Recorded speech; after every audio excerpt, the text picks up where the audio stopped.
Now, I want to ask you, of course, about the Epstein files. The saga shows no sign of slowing down. Donald Trump is getting a bit cranky with some of his supporters. Have a listen. Some stupid Republicans and foolish Republicans fall into the net, and so they try and do the Democrats' work. The Democrats are good for nothing other than these hoaxes. They're bad for policy. I call it the Epstein hoax. It takes a lot of time and effort. Instead of talking about the great achievements we've had, a guy who obviously had some very serious problems, who died 3-4 years ago. Natalie, will the Epstein thing just blow away? Is Donald Trump being overly optimistic, or will he galvanize support behind him?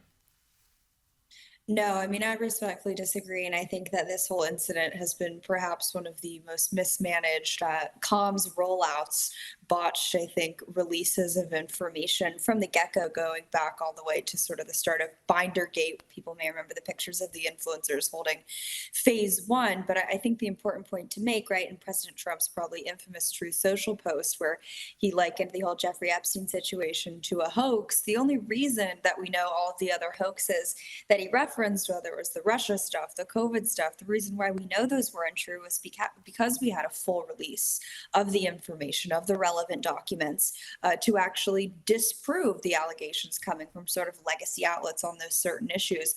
I think this is the issue that President Trump's base, I've seen the most sustained wavering and sort of departure from his efforts to gloss over it. That being said, there's obviously a big Wall Street Journal report. Pam Bondi is expected to sort of unseal the grand jury testimony, and maybe we will see some more documents turn over. But I think fundamentally there's a misunderstanding as to why President Trump's base is so interested in this list, the people who are on it, who are involved, because it gets to the heart of what the MAGA movement is about, which is who runs this country, what are they motivated by, and what have they been able to get away with thanks to a two-tier, if not three-tier justice system. Well, speaking, I guess, of the deep state, the U.S. Transportation and Security Administration has seen changes with travellers no longer required to remove their shoes. Remember all that nonsense, removing your shoes? It's now been reported that the rules to carry on liquids might be changed as well. About time, but what is happening here, Natalie?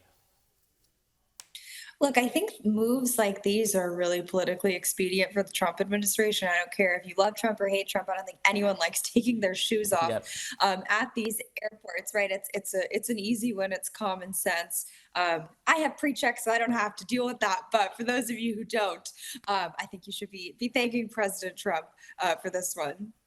Exactly. That's great. Thank you so much, Natalie Winters. Always great to chat to you, and we'll chat to you again next week.